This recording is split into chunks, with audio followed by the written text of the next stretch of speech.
Okay, so now we start with our next question, that is 9.7. Using IUPAC norms, write the systematic names of the following. कि IUPAC norms के according, rules के according हमें इन सभी compounds के names लिखने हैं. तो पहले देखते हैं. फर्स्ट वन इज, देखिए कोबाल्ट. यहाँ पर सबसे पहले आपको देखो करना क्या है. जब IUPAC नेम आपको लिखने हैं तो पहले आइडेंटिफाई करना है कि कैटायनिक पार्ट कौन सा है. ठीक है, क्योंकि कैटायन की नेमिंग पहले होती है और उसके बाद नेमिंग होती है एनायनिक पार्ट की. तो यहाँ पर पहले केस में आपको दिख रहा है कि Cl के ऊपर नेगेटिव चार्ज होगा, तो ये हमारा एनायन पार्ट होगा. और ये जो कॉम्प्लेक्स है ये कैटायन है, तो मतलब कैटायन की नेमिंग पहले होगी तो कॉम्प्लेक्स पार्ट की नेमिंग पहले होगी, उसके बाद एनायन की नेमिंग करेंगे. ठीक है, और कॉम्प्लेक्स की नेमिंग में पहले क्या करते हैं, पहले आप सारे के सारे लिगेंड्स को उनके अल्फ़ाबेटिकल ऑर्डर में लिखते हैं. तो यहाँ पर तो एक ही लिगेंड है, अमोनिया. ठीक है, अमोनिया के 6 मॉलिक्यूल्स यहाँ पर प्रेजेंट हैं. तो 6 मॉलिक्यूल्स हैं, उसको क्या लिखेंगे, हेक्सा अमीन.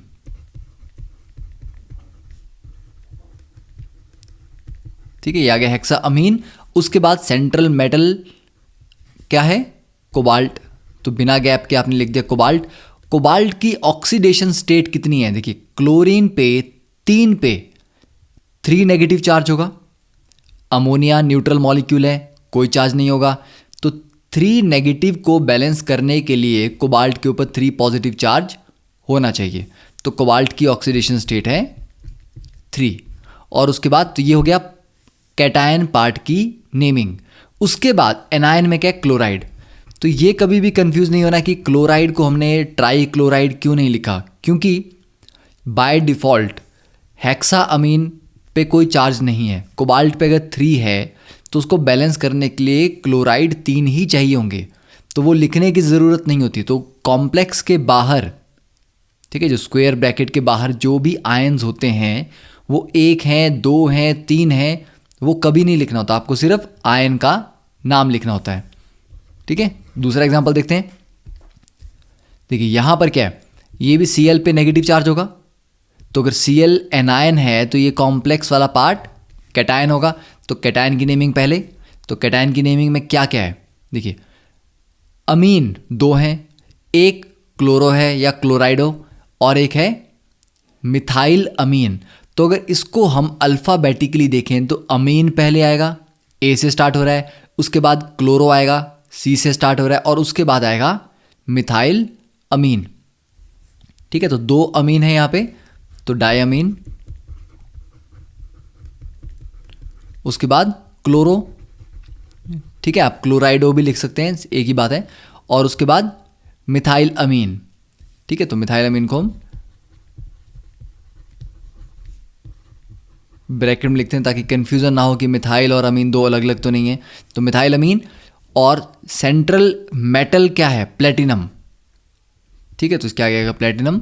और प्लेटिनम पे चार्ज कितना है, देखिए एक अंदर क्लोरो है और एक बाहर क्लोरो है, तो दोनों पे मिला के 2 नेगेटिव चार्ज होगा. अमोनिया न्यूट्रल है, NH2CH3 भी न्यूट्रल है. ओके, तो 2 नेगेटिव को बैलेंस करने के प्लेटिनम पे 2 पॉजिटिव चार्ज होगा, तो प्लेटिनम 2. और बाहर कौन सा आयन है, क्लोराइड. उसी तरह थर्ड केस में यहाँ पर हमारे पास क्या है, सिर्फ और सिर्फ आयन ही है, कैटायन ही है. ठीक है, तो उसके एंड में आयन लिखना ज़रूरी होगा. तो कैटायन में 6 वाटर मॉलिक्यूल्स हैं. ठीक है, तो ये आ जाएगा हेक्सा एक्वा. ठीक है, हेक्सा एक्वा. और मेटल इज टाइटेनियम. और टाइटेनियम पे कितना चार्ज होगा, यहाँ पर 3 चार्ज होगा, क्योंकि वाटर पे तो कोई चार्ज नहीं है. और क्योंकि आयन है तो लास्ट में आयन लिखना है. फिर फोर्थ एग्जांपल में देखिए, यहाँ पर ये भी Cl नेगेटिव चार्ज है, तो ये एनायन है. तो ये कॉम्प्लेक्स वाला जो पार्ट है ये कैटायन होगा, तो इसकी नेमिंग पहले होगी. तो अमीन 4 हैं, एक क्लोरो है और एक नाइट्रो है. ठीक है, तो उसकी अगर नेमिंग हम करेंगे तो क्या आएगा, टेट्रा अमीन.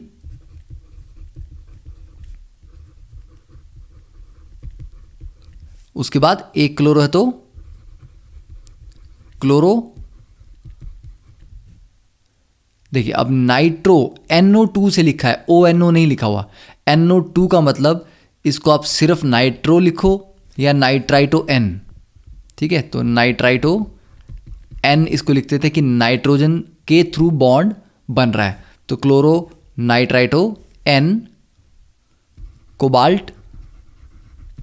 अब कोबाल्ट पे चार्ज कितना होगा देखिए, एक NO2 पे 1 नेगेटिव, Cl पे 1 नेगेटिव और दूसरे क्लोरीन पे भी 1 नेगेटिव, 3 नेगेटिव। तो बैलेंस करने के लिए कोबाल्ट पे 3 पॉजिटिव और बाहर जो आयन है दैट इज क्लोराइड। तो tetrammine chloro nitrito N cobalt 3 chloride. अब फिफ्थ एग्जांपल, अब ये भी कैटायन है, 6 वाटर मॉलिक्यूल्स हैं, तो हेक्सा एक्वा। मैंगनीज, और मैंगनीज पे यहाँ पर 2 चार्ज होगा और उसके बाद आयन। अब 6th केस में NiCl4 2 नेगेटिव, ठीक है। अब देखिए यहाँ पर डिफरेंस क्या है कि ये एक एनायन है, कॉम्प्लेक्स है और एनायन है। तो कॉम्प्लेक्स जब एनायन होता है तो मेटल के नाम के लास्ट में क्या लगता है 8, तो आप निकल नहीं लिखोगे जैसे आपने सब जगह लिखा है प्लेटिनम, कोबाल्ट, मैंगनीज।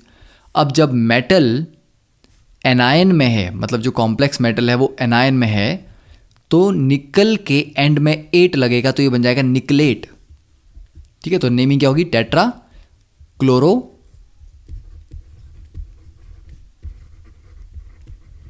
और उसके आगे निकलेट, और निकल पे चार्ज कितना है 2, ठीक है। और क्योंकि ये आयन है तो लास्ट में आयन लिखेंगे हम, ठीक है। तो कैटायन था कि एनायन था, ये किससे पता चला, 8 से। ये जो 8 है ये बता रहा है आपको कि ये एनायन है, कैटायन नहीं है, ठीक है। अब देखिए 7th इज NiNH36Cl2, ये एनायन है और कॉम्प्लेक्स वाला पार्ट कैटायन है, तो इसकी नेमिंग कैसी होगी, 7th इज हेक्सा अमीन।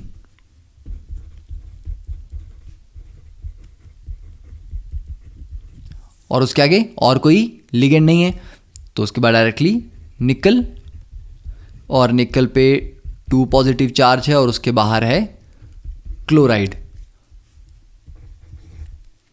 फिर उसके बाद 8th देखते हैं। 8th में क्या है, कोबाल्ट के साथ इथाइलिन डायमीन 3 अटैच्ड हैं और पूरे आयन पे 3 पॉजिटिव चार्ज है। तो क्योंकि इथाइलिन डायमीन के नाम में ऑलरेडी डाई वर्ड आ रहा है, तो उसके 3 को आप ट्राई नहीं लिखते, उसके 3 को लिखते हैं हम ट्रिस, ओके। तो यहां पर आ जाएगा नाम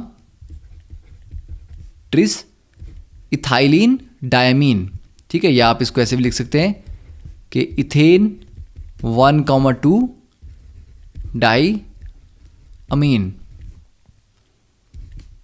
और उसके आगे कोबाल्ट, कितना चार्ज है कोबाल्ट पे 3, और क्योंकि ये आयन है तो लास्ट में आयन।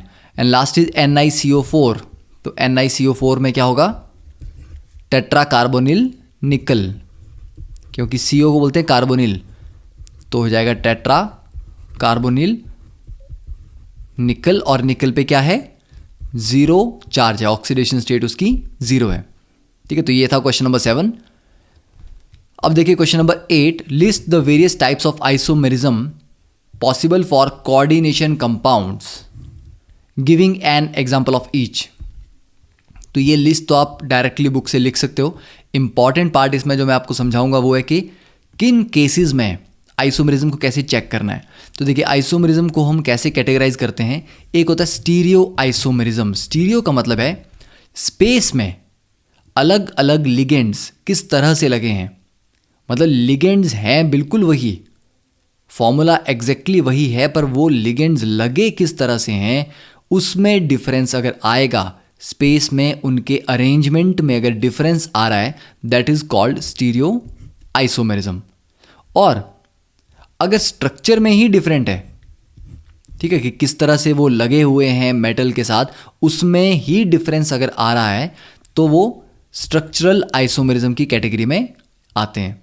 तो स्ट्रक्चरल में हमारे पास एक आयनाइजेशन आइसोमेरिज्म है, एक सॉल्वेट है, एक लिंकेज है और एक कोऑर्डिनेशन है। और स्टीरियो में दो हैं, ज्योमेट्रिकल एंड ऑप्टिकल। तो देखिए फर्स्ट इज, पहले ज्योमेट्रिकल की बात करेंगे। तो डेफिनेशन पार्ट जो है वो आप अपनी बुक से एनसीईआरटी से डायरेक्टली लिख सकते हो। अब ज्योमेट्रिक में क्या होता है, ज्योमेट्रिक में आपको मिलेगा मेनली सिस ट्रांस। ठीक है, ज्योमेट्रिक में क्या मिलेगा, सिस ट्रांस और फेशियल एंड मेरिडिनल। तो सिस ट्रांस पे पहली बात करते हैं। तो जैसे यहां पर सिस ट्रांस किस में होता है, सिस ट्रांस आपको मिलेगा ऑक्टाहेड्रल में और स्क्वेयर प्लेनर में। ठीक है, तो इसमें एक इंपॉर्टेंट चीज याद रखने वाली ये है कि tetrahedral structures don't show geometrical isomerism. ठीक है, ज्योमेट्रिकल आइसोमेरिज्म को शॉर्ट फॉर्म लिखते हैं जीआई। तो टेट्राहेड्रल स्ट्रक्चर जो है वो ज्योमेट्रिकल आइसोमेरिज्म शो नहीं करते, सिस ट्रांस नहीं बनाते हैं। तो ये किस में बनता है, या तो स्क्वेयर प्लेनर में बनेगा या ऑक्टाहेड्रल में। तो देखिए यहाँ पर प्लेटिनम के साथ 4 लिगेंड्स हैं, 2 क्लोरीन है और 2 अमोनिया है। अब क्लोरीन क्लोरीन अगल बगल में है, एडजेसेंट है। ठीक है, तो ये हो गया सिस। जब क्लोरीन क्लोरीन डायगनली ऑपोजिट होंगे 180 डिग्री पे तो ट्रांस, या आप ऐसा बोल लीजिए कि दोनों अमोनिया 180 डिग्री पे हैं इसलिए ट्रांस है। तो जब सेम लिगेंड 180 डिग्री पे होता है, ऑपोजिट होता है, तो उसको ट्रांस बोलते हैं, और जब एडजेसेंट होता है, अगल बगल में होता है, तो उसको सिस बोलते हैं। ठीक है, तो ये हो गया एक स्क्वायर प्लेनर का एग्जांपल हो गया। अब ऑक्टाहेड्रल का मतलब है कि 6 लिगेंड्स होंगे। तो सेंट्रल में ये कोबाल्ट है, 6 लिगेंड्स हैं। अब देखिए 6 में 4 तो अमोनिया है, तो जो 4 हैं वो डिसाइड नहीं करते, जो 2 हैं, 2 क्लोरीन ये डिसाइड करेंगे। अभी दोनों क्लोरीन कैसे हैं, अगल बगल में। अब दूसरा आप अरेंजमेंट कैसे लिख सकते हो, क्लोरीन को यहां लिख दो बिल्कुल ऑपोजिट, तो दोनों क्लोरीन बिल्कुल 180 डिग्रीज पे हैं, तो ये ट्रांस हो गया। तो इसमें एक चीज़ का ध्यान रखना चाहिए कि जो ऑक्टाहेड्रल स्ट्रक्चर्स हैं उनमें कैसा होना चाहिए स्ट्रक्चर हमारे पास, Ma4B2, मतलब एक किस्म के 4 हों, दूसरी किस्म के 2 हों, तब ये इजीली सिस ट्रांस शो करता है। ठीक है, तो A डिसाइड नहीं कर रहा, जैसे यहाँ पर A अमोनिया है, अमोनिया के 4 लिगेंड्स हैं, तो A डिसाइड नहीं कर रहा, B डिसाइड करेगा कि ये B के जो 2 हैं वो अगल बगल में है या ऑपोजिट है। ठीक है, तो ये ध्यान रखना है आपने। फिर उसके बाद एक और यहाँ पर स्ट्रक्चर है, ये कैसा है, ये भी ऑक्टाहेड्रल है, क्योंकि देखिए ये 2 बॉन्ड्स हैं, एक बॉन्ड 2 3 4 5 और 6 लिगेंड्स नहीं गिनने होते ऑक्टाहेड्रल में, किसी भी केस में गिनने होते हैं नंबर ऑफ बॉन्ड्स। ठीक है, तो बॉन्ड्स 6 हैं तो मतलब वो ऑक्टाहेड्रल स्ट्रक्चर है। तो यहाँ पर भी ये जो इथाइलिन डायमीन है EN, 4 बॉन्ड तो इसी के बन रहे हैं, उनको नहीं देखना, 2 जो क्लोरीन है इनको देखना है। तो क्लोरीन अगल बगल में है तो ये सिस, और क्लोरीन यहाँ पर ऑपोजिट है तो ये ट्रांस।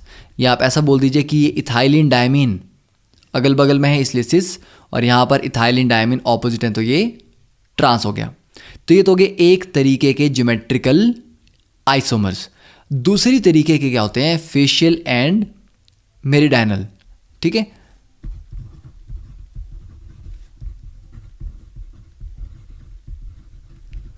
इसमें फेशियल को क्या करते हैं, ये किस कैटेगरी में आता है, Ma3B3 टाइप के कॉम्प्लेक्स, मतलब M के साथ, मेटल के साथ एक तरह के 3 और दूसरी तरह के भी 3 होने चाहिए, मतलब ये सिर्फ और सिर्फ ऑक्टाहेड्रल में ही मिलेगा।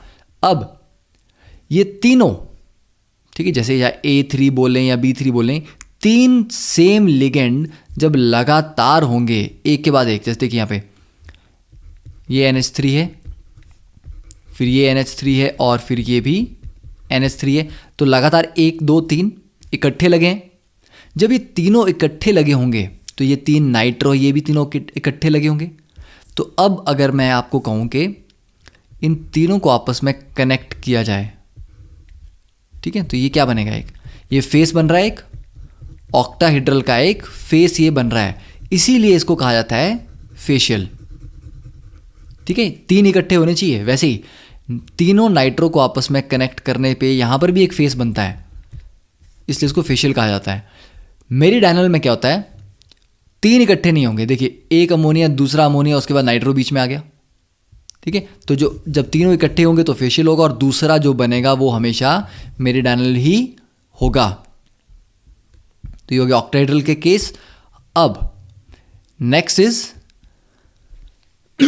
Optical isomers. देखिए, ऑप्टिकल आइसोमरिज्म क्या होता है? ऑप्टिकल आइसोमरिज्म होते हैं which are non superimposable mirror images,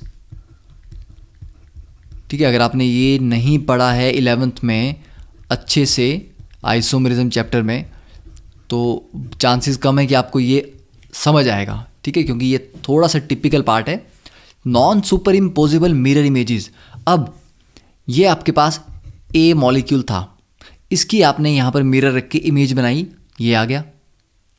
अब अगर इसको मैं डायरेक्टली उठा के इसके ऊपर रख दूंगा तो ऑब्वियस सी बात है कि ये सुपर इम्पोज नहीं होगा। क्यों?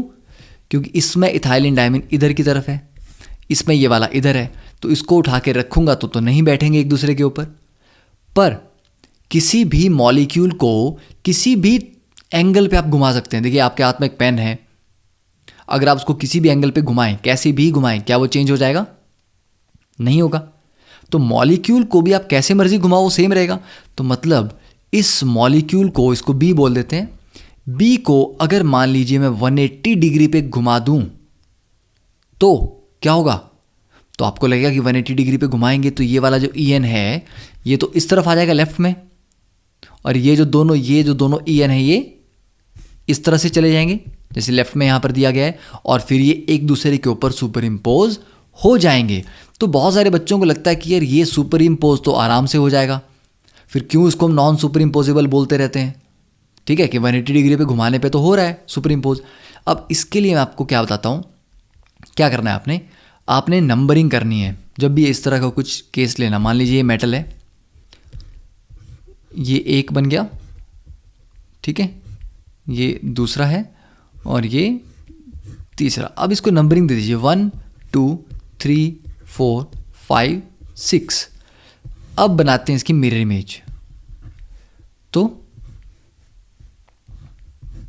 ये एक हो गया, ये 2 और ये 3, ठीक है। अब देखिए यहाँ पर क्या होगा, ये 2 आ जाएगा, ये 1 आ जाएगा, फिर यहाँ पे ये 3, ये 4, ये 5, ये 6, ठीक है ना। तो इतना तो क्लियर है।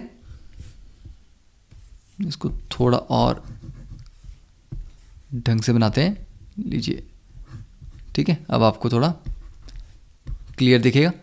तो ये हो गया।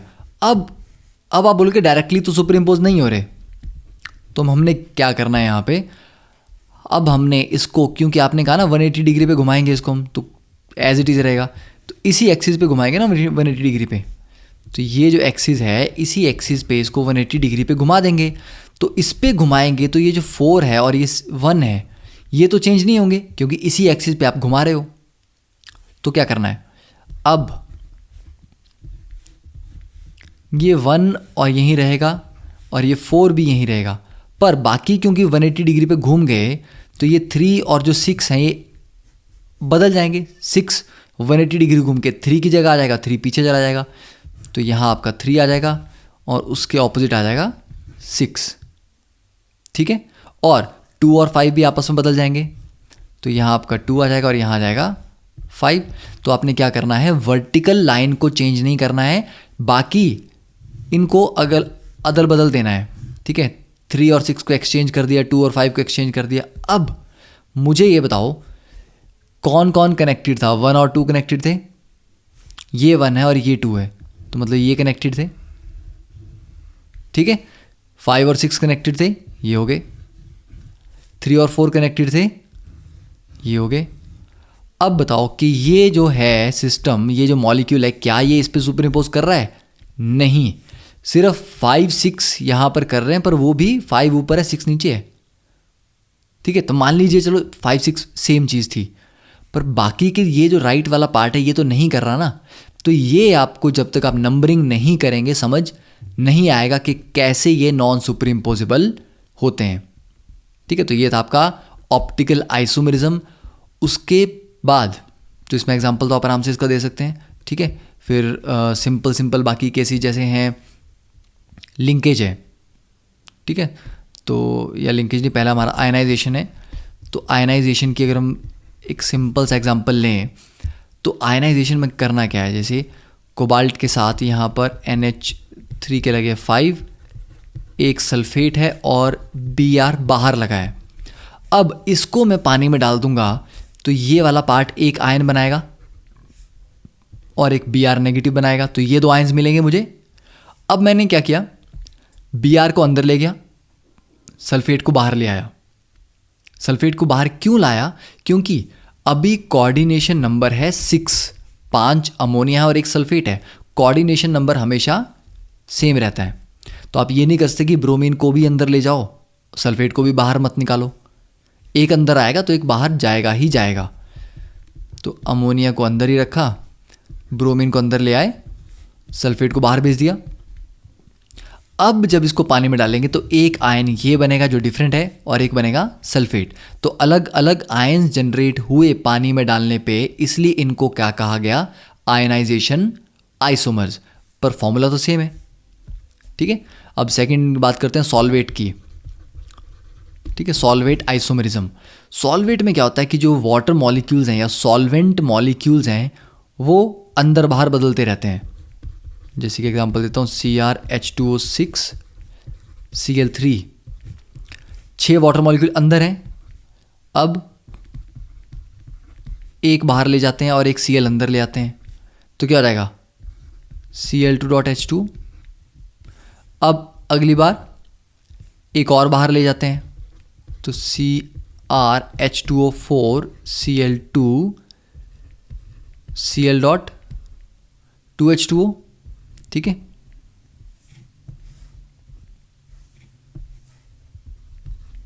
फिर और कर सकते हैं हम, 3 बाहर ले गए, H2O3 Cl3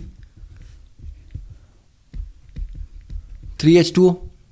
तो इन सब में डिफरेंस क्या आ रहा है, पहले 6 वाटर मॉलिक्यूल अंदर हैं स्क्वायर ब्रैकेट के अंदर, अब 5 अंदर है 1 बाहर है, 4 अंदर हैं 2 बाहर हैं, 3 अंदर है 3 बाहर है। किस में डिफरेंस आ रहा है कि वाटर मॉलिक्यूल अंदर और बाहर जब अलग अलग हो उनको बोलते हैं सॉल्वेट आइसोमर्स। मतलब सिर्फ और सिर्फ सॉल्वेंट जो कि हमारा वाटर होता है उसी के मॉलिक्यूल्स में डिफरेंस आना चाहिए, कि जितने अंदर लगे हैं और जितने बाहर लगे हैं उन्हीं का डिफरेंस है अल्टीमेटली।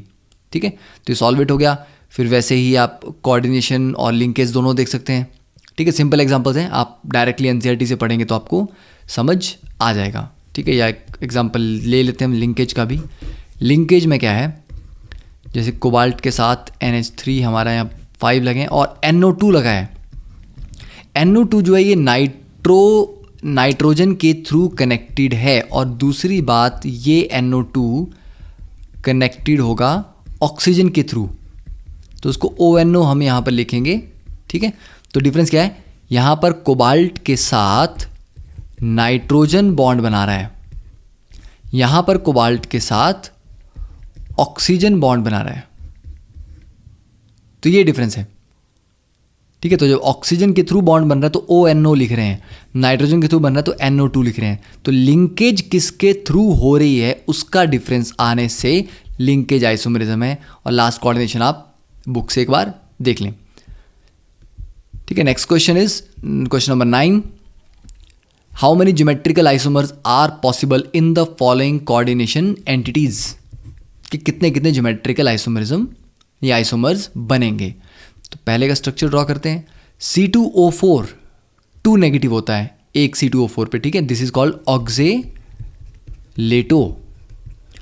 तो क्योंकि ये बाइडेंटेट है और 3 है तो क्या करेंगे हम यहाँ पर, सिंपल ये 3 है और एक एक बाइडेंटेट है, तो 3 × 2 6 बॉन्ड यहाँ पर बनेंगे। तो एक बॉन्ड मान लीजिए ये बन गया, मतलब एक रिंग टाइप स्ट्रक्चर, एक ये बन गया और एक ये बन गया, ये हमारे 3 ऑक्जेलेटो लग गए। अब इस स्ट्रक्चर को देख के क्या इसमें सिस ट्रांस पॉसिबल है? नहीं, क्योंकि आप कुछ बोल ही नहीं सकते कि ये अगल बगल में है, एडजेसेंट है, या ये ऑपोजिट हैं, तो यहाँ पर नो सिस ट्रांस पॉसिबल। और अगर सिस ट्रांस पॉसिबल नहीं है, दूसरा ज्योमेट्रिकल आइसोमरिज्म क्या होता है?